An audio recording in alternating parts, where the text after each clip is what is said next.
Hello दोस्तों, नमस्कार। मैं भी एक आप सभी का बहुत बहुत स्वागत करता हूं आपके अपने इस यूट्यूब परिवार में। तो साथियों, आज के इस क्लास में यूपी पुलिस कांस्टेबल एग्जाम 2026 के लिए पेपर से पहले पेपर वाले प्रश्नों को डिस्कस करेंगे। पूरे 100 प्रश्न आज के इस क्लास में डिस्कस करेंगे। यूपी पुलिस कांस्टेबल एग्जाम 8 जून के लिए, 9 जून के लिए और 10 जून के लिए। तो साथियों, इन 3 दिनों में 6 शिफ्टों में आप सभी का पूरा पेपर समाप्त होने जा रहे हैं। यदि आप सभी का टारगेट 8 जून होने वाला है, 9 जून होने वाला है या 10 जून, तो आपको अपने परीक्षा में जाने से पहले जो भी हम लोग आज के सेशन में 100 प्रश्न को डिस्कस करेंगे, आप सभी को उत्तर मालूम होना चाहिए, क्योंकि बहुत सारे क्वेश्चन आपको इस क्लास से देखने को मिलेगा। क्योंकि जो सबसे इंपॉर्टेंट क्वेश्चन हर बार जिस तरह से यूपी पुलिस कांस्टेबल के एग्जाम में सॉल्व पूछे जाते हैं और जो स्पेशल टॉपिक के प्रश्न पूछे जाते हैं, उन प्रश्नों को आज के सेशन में हम लोग डिस्कस करने जा रहे हैं। तो आप सभी का टारगेट भी है 100 प्रश्न में से आप सभी को 45 प्रश्न सही करने। तो ट्राई करिए, देखिए कि आप सभी से जो स्पेशल टॉपिक के 100 प्रश्न आज के सेशन में डिस्कस करेंगे, क्या आप 45 प्रश्न सही कर पाते हैं। तो देखिए साथियों, 8, 9 और 10 जून के पेपर में कैसे कैसे प्रश्न पूछे जाते हैं, तो उन्हीं तरह प्रश्न आज के सेशन में हम लोग डिस्कस करेंगे। तो साथियों, आप सभी से प्लीज़ एक ही रिक्वेस्ट करेंगे कि जो भी क्लास बनता बहुत मेहनत के बाद बनता है, तो भाई बस आपके लिए कि आपका अच्छा स्कोर हो अपने रियल शिफ्ट में। तो इसलिए साथियों, क्लास को पूरा देखिए। इस क्लास को बस एक नहर में आप देखिए, ज़्यादा समय की क्लास नहीं होगी, लेकिन साथियों आपके 8 जून, 9 जून और 10 जून अति संभावित पेपर वाले प्रश्न होंगे आज की इस क्लास में, क्योंकि अच्छे लेवल के सारे क्वेश्चन होंगे, जिससे कि आपकी तैयारी और भी अच्छी होने वाली है। ठीक है, बस आपको मेहनत करने की आवश्यकता है, बस क्लास को देखना है और कुछ करना नहीं है। ठीक है, तो चलिए दोस्त, आज के पहले प्रश्न को हल करते हैं। लास्ट में आप सभी से आपका स्कोर पूछा जाएगा, तो जरूर बताइएगा कि इन 100 प्रश्न में से आप सभी का स्कोर कितना बना। ठीक है, देखिए पहला प्रश्न, निम्नलिखित में से कौन सा नृत्य में सिर पर मटके संतुलित करके किया जाने वाला नृत्य प्रायः वर्षा के देवता मरी अम्मन की स्तुति में किया जाता है। तो कौन सा नृत्य में सिर पर मटके संतुलित करके किया जाने वाला नृत्य प्रायः वर्षा के देवता मरी अम्मन की स्तुति में किया जाता है। तो वो साथियों करकट्टा में, जो कि ये तमिलनाडु राज्य में होता है। पहले का बी ऑप्शन बिल्कुल राइट आंसर हो जाएंगे। नेक्स्ट अगला सवाल को देखिएगा, क्वेश्चन नंबर 2 को, गोष्ठी यानी गोत्र शब्द का प्रथम उल्लेख किस वेद में मिलता है। तो साथियों, गोष्ठी जो गोत्र शब्द है, प्रथम उल्लेख किस वेद में मिलता है, तो ये अथर्ववेद में मिलता है। डी ऑप्शन बिल्कुल राइट आंसर हो जाएंगे। नेक्स्ट अगला सवाल को देखिए, क्वेश्चन नंबर 3 को, कनिष्क के दरबार में प्रसिद्ध शून्यता यानी निर्वात का सिद्धांत किसने प्रतिपादित किया था। कनिष्क के दरबार में प्रसिद्ध शून्यता का सिद्धांत किसने प्रतिपादित किया था। तो नागार्जुन ने भाई शून्यता का सिद्धांत प्रतिपादित किया था। तो बी ऑप्शन राइट आंसर हो जाएंगे। नेक्स्ट अगला सवाल को देखिएगा, क्वेश्चन नंबर 4 को, निम्नलिखित में से किसने कठोर एवं दमनकारी कर नीति अपनाया था। किसने कठोर एवं दमनकारी कर नीति को अपनाया था। तो धनानंद ने इस कर को अपनाया था भाई, कठोर एवं दमनकारी कर को। ऑप्शन है बिल्कुल राइट आंसर हो जाएंगे। नेक्स्ट, और आगे बढ़ने से पहले तो साथियों पेपर में छपने वाला प्रश्न आ चुका है भाई। आपके एग्जाम से पहले वो पूरे 5 पेपर आपको हल करना है, जिससे आपको ये पता चले कि आपकी तैयारी कैसे चली है। तो साथियों, जब आप अपने परीक्षा में बैठेंगे तो आपका टाइमर के साथ 120 मिनट का पूरा पेपर होगा ना, जिसमें से 38 सवाल आपको जीके मिलेगा एक शिफ्ट में, 37 सवाल हिंदी का मिलेगा, 20 सवाल गणित का मिलेगा और 55 सवाल रीजनिंग का मिलेगा। तो साथियों उसी तरह से यह पूरे 5 मॉक टेस्ट हमने आपके लिए तैयार कर दिया भाई। यदि आप सभी को एग्जाम को क्रैक करना है तो ये 5 मॉक टेस्ट को आप लगाइए अपने एग्जाम परीक्षा में जाने से पहले, क्योंकि साथियों सारे क्वेश्चन रामबाण होने वाले हैं। और जब आप इस पेपर को 120 मिनट में, ये पूरा पेपर आपका टाइमर के साथ होने वाला है। ऑनलाइन आप इस टेस्ट को देंगे भाई, परीक्षा जैसा आपको फील महसूस होगा। जब आप पूरे 150 प्रश्नों को सबमिट करेंगे हल करने के बाद, तो जब इसका एनालिसिस आप करेंगे तो आपको ये पता चलेगा कि आपका वीक पॉइंट कहाँ पर है, स्ट्रॉन्ग पॉइंट आपका क्या है, आपका रैंक कितना आ रहा है, आपका पोजीशन क्या रहा है। तो साथियों जितने भी क्वेश्चन का लेवल होगा वो एग्जाम ओरिएंटेड होने वाले हैं। प्लस इसके अलावा फ्री पीडीएफ भी आपको मिलेगा, जीके, हिंदी, मैथ, रीजनिंग का, यूपी जीके का, जिससे कि आप उसे पढ़ेंगे। उसका चार्ज आपको बिल्कुल भी नहीं देना है। लेकिन हाँ साथियों, कमेंट बॉक्स में एक लिंक दिया गया है, या तो आप डिस्क्रिप्शन बॉक्स में लिंक दिया गया, वहाँ से जाकर अपना आप ईमेल आईडी, नंबर और नाम डालकर रजिस्टर करके उसे आप लगाइए। लेकिन हाँ, इसके लिए साथियों आपको मात्र 49 रुपीज़ पे करना होगा। मात्र साथियों 49 रुपीज़ पे करिए, ये प्लेटफॉर्म के पास जाएगा भाई। ठीक है, तो आप इतना कर ही सकते हैं अपने एग्जाम से पहले, जिससे यदि आप ये पूरा 5 मॉक टेस्ट लगा लेते हैं तो इसे बहुत सारे क्वेश्चन मिल जाएगा, तो आपके लिए ही बेनिफिट होने वाला है। तो और इससे आपको ये भी पता चलेगा कि आप जब 150 सवाल आपको आंसर नहीं मालूम होगा, जब आप पेपर को हल करेंगे तो आपका स्कोर कितना बनता है, तो वो ये पेपर होने वाला भाई। फुल प्रैक्टिस सेट का ये पूरा पेपर होगा। तो साथियों कमेंट बॉक्स में लिंक दिया गया है और डिस्क्रिप्शन बॉक्स में लिंक दिया गया, वहाँ से जाकर उसे आप लगाइए। प्लस हर एक मॉक टेस्ट का ना फ्री पीडीएफ भी आपको मिल जाएगा भाई सोल्यूशन के साथ, टेंशन मत लीजिए। तो जल्दी करिए, समय अब नहीं है, अब यहीं से आप सभी को मॉक टेस्ट को लगाना है। 30 मई से पहले कंप्लीट कर लीजिए आप सभी लोग, जितने लोग देख रहे हैं इस क्लास को। अशोक के किस शिलालेख में दुख, पश्चाताप और नई नीतियों का विस्तृत है? तो साथियों अशोक के किस शिलालेख में दुख, पश्चाताप और नई नीतियों का विस्तृत है? तो शिलालेख 13 में है, सी ऑप्शन राइट आंसर हो जाएंगे। नेक्स्ट अगला सवाल देखिए क्वेश्चन नंबर 6 को, केसरिया स्तूप की ऊंचाई कितने फीट की है? केसरिया स्तूप की ऊंचाई कितने फीट की है? तो 104 फीट की है, डी ऑप्शन राइट आंसर हो जाएंगे। अगला सवाल देखिए क्वेश्चन नंबर 7 को, शुंग वंश के किस वंश ने शासन किया था? शुंग वंश के किस वंश ने शासन किया था? तो याद रखिएगा कड़ वंश ने, तो बी ऑप्शन राइट आंसर हो जाएंगे। अगला सवाल को देखिए क्वेश्चन नंबर 8 को, निम्नलिखित में से किसने कविराज की उपाधि धारण की थी? तो साथियों किसने कविराज की उपाधि धारण की थी? तो समुद्रगुप्त ने कविराज की उपाधि धारण की थी, डी ऑप्शन राइट आंसर हो जाएंगे। नेक्स्ट अगला सवाल देखिए क्वेश्चन नंबर 9 को, रुद्र दामन के जूनागढ़ शिलालेख में किस संरचना की मरम्मत का उल्लेख है? रुद्र दामन के जूनागढ़ शिलालेख में किस संरचना की मरम्मत का उल्लेख है? तो साथियों सुदर्शन झील का भाई उल्लेख है, ऑप्शन है राइट आंसर हो जाएंगे। अगला सवाल देखिए क्वेश्चन नंबर 10 को, रजिया सुल्तान को किस वर्ष हत्या की गई थी? यानी रजिया सुल्तान की किस वर्ष हत्या कर दी गई थी? इसी साल में इसको सिंहासन से भी हटाया गया था, 1240 ईस्वी में। रजिया सुल्तान किसकी बेटी थी? इल्तुतमिश की बेटी थी। ओके नेक्स्ट अगला सवाल देखिए क्वेश्चन नंबर 11 को, रक्त और तलवार की नीति का अनुसरण किसने किया था? रक्त और तलवार की नीति का अनुसरण किसने किया था? तो बलबन ने किया था, ऑप्शन ए बिल्कुल राइट आंसर हो जाएंगे। अगला सवाल को देखिए क्वेश्चन नंबर 12 को, निम्नलिखित में से किसने सिकंदर ए आजम की उपाधि धारण की? तो साथियों किसने सिकंदर ए आजम की उपाधि धारण किया था? तो अलाउद्दीन खिलजी ने धारण की थी सिकंदर ए आजम की उपाधि, तो बी ऑप्शन राइट आंसर हो जाएंगे। नेक्स्ट अगला सवाल को देखिए क्वेश्चन नंबर 13 को, नोबेल शांति पुरस्कार जीतने वाले पहले अमेरिकी कौन थे? नोबेल शांति पुरस्कार जीतने वाले पहले अमेरिकी कौन थे? तो थियोडोर रूजवेल्ट थे, ठीक है, ऑप्शन बिल्कुल राइट आंसर हो जाएंगे। तो साथियों यदि आप चैनल पर नए हैं तो पहले तो भाई क्लास को लाइक करिए और चैनल को सब्सक्राइब करने के बाद नोटिफिकेशन को ऑन कर लेंगे, क्योंकि क्लास आपके पूरे एग्जाम तक चलने वाली है भाई, एक भी दिन की गैप नहीं होने वाली है। पहली बंगाली महिला लेखिका आशापूर्ण देवी ने किस वर्ष में ज्ञानपीठ पुरस्कार जीता? पहली बंगाली महिला लेखिका आशापूर्ण देवी ने किस वर्ष में ज्ञानपीठ पुरस्कार जीता था? तो साथियों याद रखिए 1976 में जीता था, तो बी ऑप्शन राइट आंसर हो जाएंगे। नेक्स्ट अगला सवाल देखिए क्वेश्चन नंबर 15 को, भारत का संवैधानिक मुखिया कौन है जिसे प्रधानमंत्री की अध्यक्षता में मंत्रिपरिषद सलाह देती है? भारत का संवैधानिक मुखिया कौन है जिसे प्रधानमंत्री की अध्यक्षता में मंत्रिपरिषद सलाह देती है? तो भाई राष्ट्रपति साहब होते हैं, सी ऑप्शन बिल्कुल राइट आंसर हो जाएंगे। अगला सवाल देखिए क्वेश्चन नंबर 16 को, रंजू मोनी सकैया ने वह नृत्य शैली जिसके लिए 2019 का संगीत नाटक अकादमी पुरस्कार जीता, किसके लिए? रंजू मोनी सकैया ने वह नृत्य शैली कौन सा है जिसके लिए 2019 का संगीत नाटक अकादमी पुरस्कार जीता? तो याद रखेंगे आप लोग सत्रिया नृत्य है, सत्रिया नृत्य असम का है, बी ऑप्शन राइट आंसर हो जाएंगे। नेक्स्ट अगला सवाल को देखिए क्वेश्चन नंबर 17 को, भारत के नियंत्रक और महालेखा परीक्षक यानी सीएजी के कार्यकाल क्या है? भारत के नियंत्रक और महालेखा परीक्षक का कार्यकाल कितने वर्ष का होता है? तो आप याद रखेंगे 6 वर्ष का होता है, सी ऑप्शन राइट आंसर हो जाएंगे। नेक्स्ट अगला सवाल को देखिए क्वेश्चन नंबर 18 को, 1992 में सर्वश्रेष्ठ कोरियोग्राफी का पहला राष्ट्रीय फिल्म पुरस्कार किसने जीता था? 1992 में सर्वश्रेष्ठ कोरियोग्राफी का पहला राष्ट्रीय फिल्म पुरस्कार किसने जीत लिया था?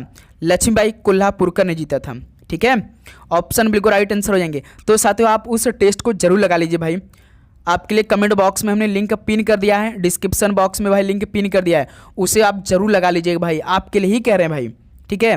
1529 में घाघरा के युद्ध में मुगल बादशाह बाबर ने किसे हराया था? 1529 में घाघरा के युद्ध में मुगल बादशाह बाबर ने किसे हराया था? तो महमूद लोदी को हराया था, तो बी ऑप्शन बिल्कुल राइट आंसर हो जाएंगे। नेक्स्ट अगला सवाल देखिए क्वेश्चन नंबर 20 को, बेसिन की संधि पर किन वर्षों में हस्ताक्षर किए गए थे? बेसिन की जो संधि पर किन वर्षों में हस्ताक्षर किए गए थे? तो याद रखिए 1802 में। सी ऑप्शन राइट आंसर हो जाएंगे। अगला सवाल देखिए क्वेश्चन नंबर 21 को, संथाल नामक जनजातीय समूह किस वर्ष में विद्रोह में उठ खड़ा हुआ?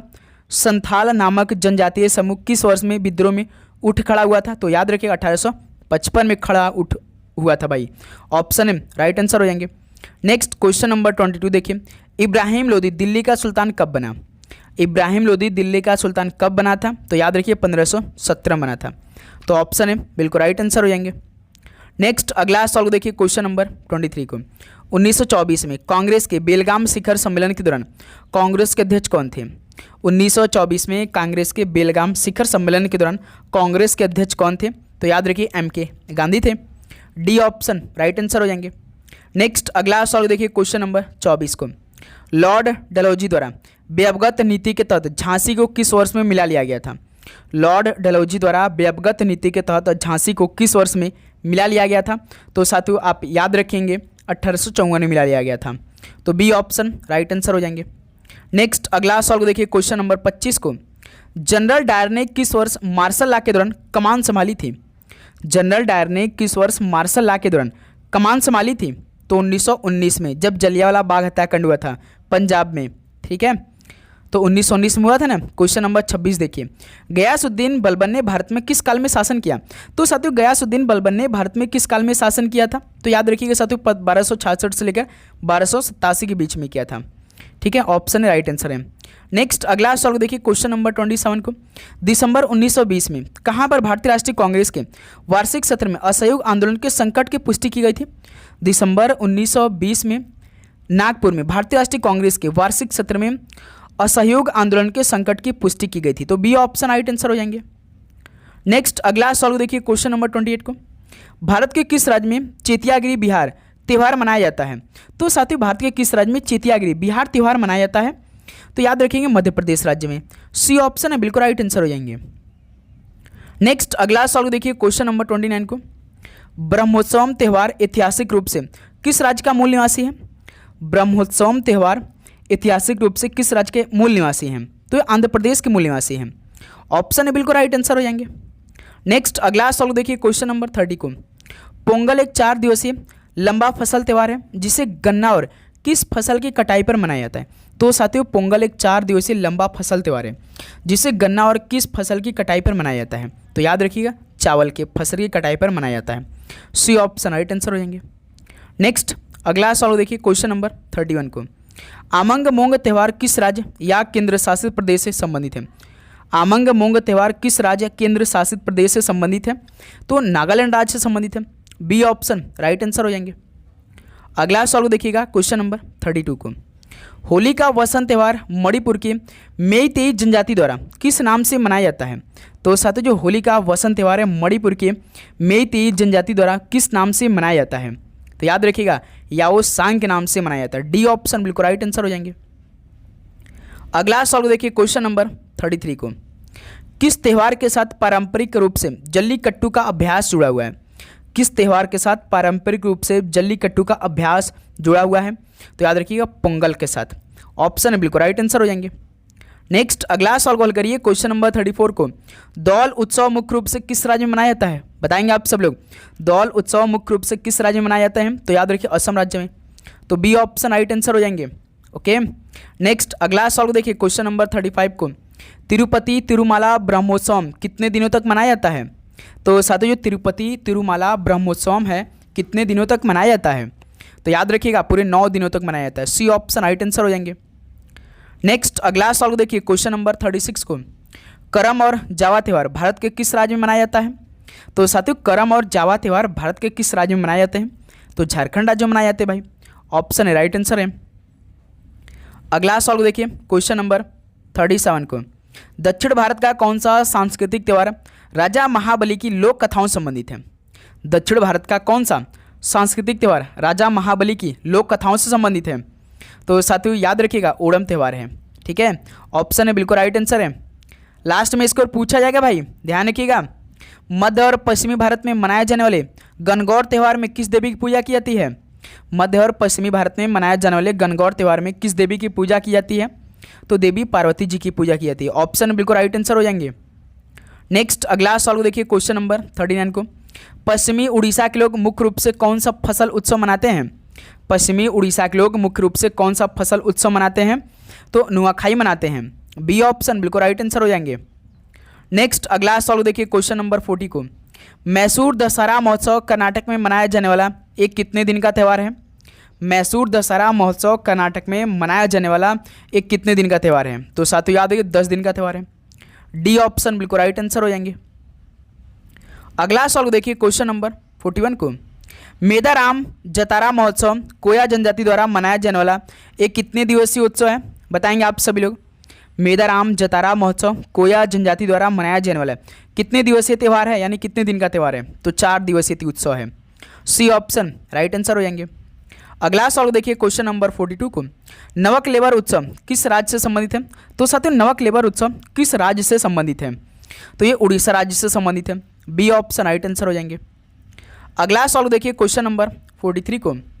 मामल्लापुरम उत्सव किस राज्य में मनाया जाता है? तो साथियों मामल्लापुरम उत्सव किस राज्य में मनाया जाता है? तो ये तमिलनाडु राज्य में मनाया जाता है। बी ऑप्शन बिल्कुल राइट आंसर हो जाएंगे। ठीक है। नेक्स्ट अगला सवाल देखिए, क्वेश्चन नंबर 44 को। उत्तरायण का त्यौहार विशिष्ट रूप से किस राज्य में मनाया जाता है? तो साथियों उत्तरायण का त्यौहार विशिष्ट रूप से किस राज्य में मनाया जाता है? तो गुजरात राज्य में मनाया जाता है। ऑप्शन बिल्कुल राइट आंसर हो जाएंगे। नेक्स्ट अगला सवाल देखिए, क्वेश्चन नंबर 45 को। सिरुई लिली महोत्सव किस राज्य में मनाया जाता है? सिरुई लिली महोत्सव किस राज्य में मनाया जाता है? तो साथियों याद रखिएगा ये मणिपुर राज्य में मनाया जाता है। बी ऑप्शन बिल्कुल राइट आंसर हो जाएंगे। नेक्स्ट अगला सवाल देखिए, क्वेश्चन नंबर 46 को। कथक में प्रयुक्त होने वाला कौन सा शब्द खड़े होने को संदर्भित करता है? कथक में प्रयुक्त होने वाला कौन सा शब्द खड़े होने को संदर्भित करता है? तो वो ठाठ दर्शाता है भाई। ऑप्शन बिल्कुल राइट आंसर हो जाएंगे। नेक्स्ट अगला सवाल कॉल करिए, क्वेश्चन नंबर 47 को। कौन सा नृत्य रूप एक आहारक रूप में वर्गीकृत है? तो साथियों कौन सा नृत्य रूप एक आहारक रूप में वर्गीकृत है? तो भरतनाट्यम भाई। ठीक है, बी ऑप्शन बिल्कुल राइट आंसर हो जाएंगे। नेक्स्ट अगला सवाल देखिए, क्वेश्चन नंबर 48 को। भरतनाट्यम नृत्य में शरीर की गतिविधियों की तकनीक और व्याकरण के अध्ययन के लिए कौन सा ग्रंथ मुख्य स्रोत है? तो साथियों भरतनाट्यम नृत्य में शरीर की गतिविधियों की तकनीक और व्याकरण के अध्ययन के लिए कौन सा ग्रंथ मुख्य स्रोत है? तो याद रखिए अभिनय दर्पण है। ऑप्शन है बिल्कुल राइट आंसर हो जाएंगे। नेक्स्ट अगला सवाल देखिए, क्वेश्चन नंबर 49 को। भारत के किस राज्य से महासु नृत्य रूप संबंधित है? तो साथियों भारत के किस राज्य से महासु नृत्य रूप संबंधित है? तो याद रखिए हिमाचल प्रदेश से संबंधित है। डी ऑप्शन बिल्कुल राइट आंसर हो जाएंगे। नेक्स्ट अगला सवाल देखिए, क्वेश्चन नंबर 50 को। भारत के अधिकांश शास्त्रीय नृत्य रूप किस से उत्पन्न हुए हैं? तो भारत के अधिकांश शास्त्रीय नृत्य रूप किस से उत्पन्न हुए हैं? तो याद रखिए नाट्य शास्त्र से। ऑप्शन है राइट आंसर हो जाएंगे। अगला सवाल देखिए, क्वेश्चन नंबर 51 को। कौन सा नृत्य रूप नटवरी नृत्य से जुड़ा है? तो साथियों कौन सा नृत्य रूप नटवरी नृत्य से जुड़ा है? तो साथियों याद रखिए वो कथक है भाई। ऑप्शन है बिल्कुल राइट आंसर हो जाएंगे। अगला सवाल देखिए, क्वेश्चन नंबर 52 को। भारतीय नृत्य के किस रूप को महिला प्रस्तुति के लिए कोमल और उपयुक्त कहा जाता है? भारतीय नृत्य के किस रूप को महिला प्रस्तुति के लिए कोमल और उपयुक्त कहा जाता है? तो याद रखिए लास्ट को कहा जाता है। डी ऑप्शन राइट आंसर हो जाएंगे। अगला सवाल देखिए, क्वेश्चन नंबर 53 को। सुग्गी किस राज्य का प्रसिद्ध लोक नृत्य है? सुग्गी किस राज्य का प्रसिद्ध लोक नृत्य है? तो ये कर्नाटक राज्य का प्रसिद्ध लोक नृत्य है सुग्गी। बी ऑप्शन राइट आंसर हो जाएंगे। नेक्स्ट अगला सवाल देखिए 54 को। ब्रीता किस राज्य का प्रसिद्ध लोक नृत्य है? ब्रीता किस राज्य का प्रसिद्ध लोक नृत्य है? तो ये पश्चिम बंगाल का प्रसिद्ध लोक नृत्य ब्रीता। डी ऑप्शन राइट आंसर हो जाएंगे। नेक्स्ट अगला सवाल देखिए 55 को। गोम्फ नृत्य किस राज्य का प्रसिद्ध लोक नृत्य है? गोम्फ नृत्य किस राज्य का प्रसिद्ध लोक नृत्य है? तो याद रखिए गोवा राज्य का है भाई। तो बी ऑप्शन बिल्कुल राइट आंसर हो जाएंगे। नेक्स्ट अगला सवाल देखिए, क्वेश्चन नंबर 56 को। कौन से लोक नृत्य में एक हाथ में तलवार और दूसरे हाथ में ढाल यानी ढोल लेकर किया जाता है? तो साथियों कौन से लोक नृत्य में एक हाथ में तलवार और दूसरे हाथ में ढोल लेकर किया जाता है? तो याद रखिएगा छोलिया नृत्य में भाई। ऑप्शन है बिल्कुल राइट आंसर हो जाएंगे। ओके। नेक्स्ट अगला सवाल देखिए, क्वेश्चन नंबर 57 को। नृत्य के किस शैली में नृत्य को नृत्य के दौरान सिर पर रखे मटकों का संतुलन बनाए रखना होता है? नृत्य के किस शैली में नृत्य को नृत्य के दौरान सिर पर रखे मटकों का संतुलन बनाए रखना होता है? तो भाई भवाई में, ऑप्शन है बिल्कुल राइट आंसर हो जाएंगे। अगला सवाल देखिए क्वेश्चन नंबर 58 को, प्रसिद्ध नीलापट्टू पक्षी अभयारण्य किस राज्य में स्थित है? प्रसिद्ध नीलापट्टू पक्षी अभयारण्य किस राज्य में स्थित है? तो साथियों याद रखिएगा आंध्र प्रदेश राज्य में स्थित है, सी ऑप्शन राइट आंसर हो जाएंगे। अगला सवाल देखिए क्वेश्चन नंबर 59 को, किस राष्ट्रीय उद्यान को हेली राष्ट्रीय उद्यान के नाम से भी जाना जाता है? तो साथियों किस राष्ट्रीय उद्यान को हेली राष्ट्रीय उद्यान के नाम से भी जाना जाता है? तो जिम कॉर्बेट राष्ट्रीय उद्यान को, ठीक है, ऑप्शन है बिल्कुल राइट आंसर हो जाएंगे। अगला सवाल देखिए क्वेश्चन नंबर 60 को, ब्रह्मगिरी वन्यजीव अभयारण्य किस राज्य में स्थित है? ब्रह्मगिरी वन्यजीव अभयारण्य किस राज्य में स्थित है? तो ये कर्नाटक राज्य में स्थित है, तो बी ऑप्शन राइट आंसर हो जाएंगे। अगला सवाल देखिए क्वेश्चन नंबर 61 को, चमेरा बांध किस नदी पर बनाया गया है? तो साथियों चमेरा बांध किस नदी पर बनाया गया है? तो रावी नदी बनाया गया, सी ऑप्शन राइट आंसर हो जाएंगे।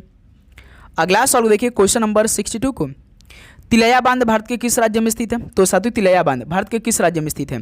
तो झारखंड राज्य में स्थित है, डी ऑप्शन राइट आंसर हो जाएंगे। अगला सवाल देखिए क्वेश्चन नंबर 63 को, डोडा बेटा किस पर्वत श्रृंखला की सबसे ऊंची चोटी है? डोडा बेटा किस पर्वत श्रृंखला की सबसे ऊंची चोटी है? तो याद रखिएगा नीलगिरी की, सी ऑप्शन राइट आंसर हो जाएंगे। अगला सवाल देखिए क्वेश्चन नंबर 64 को, अरावली पहाड़ियों की सबसे ऊंची चोटी की ऊंचाई कितनी है? तो साथियों अरावली पहाड़ियों की सबसे ऊंची चोटी की ऊंचाई कितनी है, कितने मीटर की है? तो दोस्त मेरे आप सभी लोग याद रखिएगा 1722 मीटर की ऊंचाई पर है, बी ऑप्शन बिल्कुल राइट आंसर है, ठीक है। नेक्स्ट अगला सवाल देखिए 65 को, अचलगढ़ किस राज्य की तीसरी सबसे ऊंची पहाड़ी है? अचलगढ़ किस राज्य की तीसरी सबसे ऊंची पहाड़ी है? तो राजस्थान की भाई, सी ऑप्शन राइट आंसर हो जाएंगे। अगला सवाल देखिए 66 नंबर को, कौन सी झील हैदराबाद और सिकंदराबाद जुड़वा शहरों को जोड़ती है? कौन सी झील हैदराबाद और सिकंदराबाद के जुड़वा शहरों को जोड़ती है? तो भाई हुसैन सागर झील है, ऑप्शन है बिल्कुल राइट आंसर हो जाएंगे। नेक्स्ट अगला सवाल देखिए क्वेश्चन नंबर 67 को, भारत की सबसे बड़ी खारे पानी की झील कहाँ स्थित है? तो साथियों भारत की सबसे बड़ी खारे पानी की झील कहाँ पर स्थित है? तो महानदी डेल्टा भाई, बी ऑप्शन बिल्कुल राइट आंसर हो जाएंगे। नेक्स्ट अगला सवाल देखिए 68 को, एशिया की सबसे बड़ी मीठे पानी गोखुर झील कौन सी है? तो साथियों एशिया की सबसे बड़ी मीठे पानी गोखुर झील इनमें से कौन सी है? तो वो कंवर झील है, ऑप्शन है बिल्कुल राइट आंसर हो जाएंगे। नेक्स्ट अगला सवाल देखिए क्वेश्चन नंबर 69 को, केरल के सबसे बड़े जलप्रपात का क्या नाम है? केरल के सबसे बड़े जलप्रपात का क्या नाम है? तो अथिरापिल्ली फॉल्स है भाई, ठीक है, बी ऑप्शन बिल्कुल राइट आंसर हो जाएंगे। नेक्स्ट अगला सवाल देखिए क्वेश्चन नंबर 70 को, फिरोजपुर किस नदी के तट पर स्थित है? फिरोजपुर जो है किस नदी के तट पर स्थित है? तो ये सतलुज नदी के तट पर स्थित है, ऑप्शन है बिल्कुल राइट आंसर है। नेक्स्ट अगला सवाल देखिए क्वेश्चन नंबर 71 को, 1840 में परमहंस मंडली की स्थापना कहाँ हुई थी? 1840 में परमहंस मंडली की स्थापना कहाँ पर हुई थी? तो याद रखिए बंबई शहर में, तो बी ऑप्शन बिल्कुल राइट आंसर हो जाएंगे। नेक्स्ट क्वेश्चन नंबर 72 देखिए, भारतीय बीमा नियामक एवं विकास प्राधिकरण की स्थापना किस वर्ष की गई थी? भारतीय बीमा नियामक एवं विकास प्राधिकरण की स्थापना किस वर्ष में हुई थी? तो साथियों याद रखिएगा 1999 में हुई थी, तो सी ऑप्शन बिल्कुल राइट आंसर हो जाएंगे। भाई लास्ट में इसको पूछा जाएगा, ठीक है, टेस्ट आप लगा लीजिएगा, कमेंट बॉक्स में देखिए लिंक दिया गया है, वहाँ से उसको लगाइए आप लोग। राष्ट्रीय महिला आयोग की स्थापना जनवरी किस वर्ष में वैधानिक निकाय के रूप में की गई थी? राष्ट्रीय महिला आयोग की स्थापना जनवरी किस वर्ष में वैधानिक निकाय के रूप में की गई थी? तो याद रखेंगे आप सभी लोग 1992 में की गई थी, सी ऑप्शन राइट आंसर हो जाएंगे। अगला सवाल देखिए क्वेश्चन नंबर 74 को, अखिल भारतीय शतरंज संघ का मुख्यालय किस शहर में स्थित है? अखिल भारतीय शतरंज संघ का मुख्यालय किस शहर में स्थित है? तो ये चेन्नई शहर में स्थित है, सी ऑप्शन राइट आंसर हो जाएंगे। ओके, नेक्स्ट अगला सवाल देखिए क्वेश्चन नंबर 75 को, डैश खातों में कोई न्यूनतम शेष राशि बनाए रखने की कोई आवश्यकता नहीं है, तो किस योजना में? तो साथियों जैसे कि प्रधानमंत्री जनधन जो योजना है, इनके खातों में कोई न्यूनतम राशि शेष बनाए रखने की आवश्यकता नहीं होती है, ठीक है, ऑप्शन बिल्कुल राइट आंसर हो जाएंगे। अगला सवाल देखिए क्वेश्चन नंबर 76 को, भारत में एकीकृत बाल विकास योजना किस वर्ष शुरू की गई थी? भारत में एकीकृत बाल विकास योजना किस वर्ष शुरू की गई थी? तो दोस्त मेरे आप सभी लोग याद रखिएगा 1975 में शुरू की गई थी, तो सी ऑप्शन है बिल्कुल राइट आंसर हो जाएंगे। अगला सवाल देखिए क्वेश्चन नंबर 77 को, स्वरोजगार की सुविधा के लिए कितने लाख रुपए तक संपार्श्विक मुक्त ऋण प्रदान करने के लिए भारत सरकार द्वारा 2015 में प्रधानमंत्री मुद्रा योजना लागू की गई थी। तो साथियों स्वरोजगार की सुविधा के लिए कितने लाख रुपए तक संपार्श्विक मुक्त ऋण प्रदान करने के लिए भारत सरकार द्वारा 2015 में प्रधानमंत्री मुद्रा योजना लागू की गई थी। तो याद रखिए ₹10 लाख रुपए तक। तो बी ऑप्शन राइट आंसर हो जाएंगे। नेक्स्ट अगला सवाल देखिए 78 को, प्रधानमंत्री मातृ वंदना योजना की शुरुआत कब की गई थी? तो साथियों प्रधानमंत्री मातृ वंदना योजना की शुरुआत कब की गई थी? 1 जनवरी 2017 की गई। ऑप्शन है राइट आंसर हो जाएंगे। नेक्स्ट अगला सवाल देखिए क्वेश्चन नंबर 79 को, दीनदयाल उपाध्याय ग्रामीण कौशल योजना किस वर्ष शुरू की गई थी? दीनदयाल उपाध्याय ग्रामीण कौशल योजना की शुरुआत किस वर्ष में की गई थी? 2014 में की गई थी। सी ऑप्शन राइट आंसर हो जाएंगे। ओके, अगला सवाल देखिए क्वेश्चन नंबर 80 को, किस बंदरगाह को डायमंड हार्बर के नाम से भी जाना जाता है? बताइए साथियों, ये इंपॉर्टेंट सवाल होने वाले भाई। तो किस बंदरगाह को डायमंड हार्बर के नाम से भी जाना जाता है? तो कोलकाता बंदरगाह को। बी ऑप्शन बिल्कुल राइट आंसर हो जाएंगे। अगला सवाल देखिए क्वेश्चन नंबर 81 को, दीनदयाल बंदरगाह गुजरात के कांडला में स्थित एक कैसा बंदरगाह है? दीनदयाल बंदरगाह गुजरात के कांडला में स्थित एक कैसा बंदरगाह है? तो एक टाइडल बंदरगाह है। ऑप्शन बिल्कुल राइट आंसर हो जाएंगे। नेक्स्ट अगला सवाल देखिए क्वेश्चन नंबर 82 को, पूर्वी तट का सबसे पुराना कृत्रिम बंदरगाह कौन सा है? पूर्वी तट का सबसे पुराना कृत्रिम बंदरगाह कौन सा है? तो वो चेन्नई बंदरगाह है। ऑप्शन बिल्कुल राइट आंसर हो जाएंगे। अगला सवाल देखिए क्वेश्चन नंबर 83 को, कौन सा बंदरगाह स्थल से घिरा हुआ है और सबसे सुरक्षित बंदरगाह है? तो साथियों कौन सा बंदरगाह स्थल से घिरा हुआ है और सबसे सुरक्षित बंदरगाह है? तो विशाखापट्टनम बंदरगाह है। ऑप्शन बिल्कुल राइट आंसर हो जाएंगे।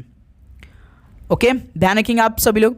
नेक्स्ट अगला सवाल देखिए क्वेश्चन नंबर 84 को, निम्नलिखित में से कौन सा बंदरगाह हिंद महासागर में स्थित नहीं है? तो इनमें से कौन सा बंदरगाह हिंद महासागर में स्थित नहीं है? तो मनीला बंदरगाह, ये हिंद महासागर में स्थित नहीं है। ठीक है। नेक्स्ट अगला सवाल देखिए क्वेश्चन नंबर 85 को, लाल नदी और नीली पहाड़ियों की भूमि के नाम से किसे जाना जाता है? यानी किस राज्य को लाल नदी और नीली पहाड़ियों की भूमि के नाम से जाना जाता है? तो साथियों याद रखिए असम राज्य को। सी ऑप्शन राइट आंसर हो जाएंगे। अगला सवाल देखिए 86 को, कौन सा राज्य हिमालय की सामान्य दिशा दक्षिण पश्चिम से उत्तर पूर्व तक है? कौन सा राज्य हिमालय की सामान्य दिशा दक्षिण पश्चिम से उत्तर पूर्व तक है? तो याद रखिए अरुणाचल प्रदेश है भाई। बी ऑप्शन बिल्कुल राइट आंसर हो जाएंगे। अगला सवाल देखिए क्वेश्चन नंबर 87 को, भारत में साइरस रिएक्टर की स्थापना किस स्थान पर की गई है? भारत में साइरस रिएक्टर की स्थापना किस स्थान पर की गई है? तो साथियों याद रखिए टॉम्बे मुंबई में की गई है। सी ऑप्शन राइट आंसर हो जाएंगे। अगला सवाल देखिए क्वेश्चन नंबर 88 को, भारत का सबसे नया नाभिकीय ऊर्जा संयंत्र कौन सा है? भारत का सबसे नया नाभिकीय ऊर्जा संयंत्र कौन सा है? तो याद रखिएगा कुडनकुलम है। सी ऑप्शन राइट आंसर हो जाएंगे। नेक्स्ट अगला सवाल देखिए क्वेश्चन नंबर 89 को, काकरापार परमाणु ऊर्जा स्टेशन किस राज्य में स्थित है?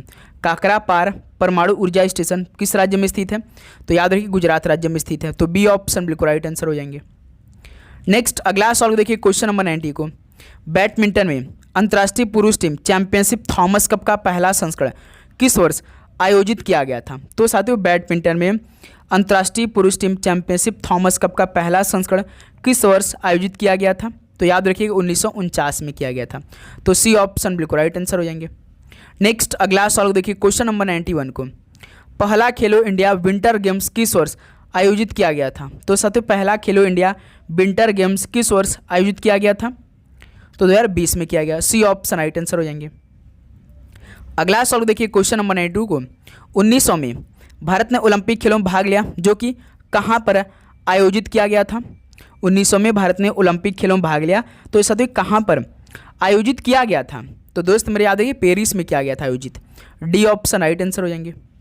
नेक्स्ट अगला सवाल देखिए क्वेश्चन नंबर 93 को, पहली बार खेलो इंडिया यूनिवर्सिटी गेम्स किस राज्य में आयोजित किए गए थे? तो साथियों पहली बार खेलो इंडिया यूनिवर्सिटी गेम्स किस राज्य में आयोजित किए गए थे? तो याद रखिएगा उड़ीसा राज्य में।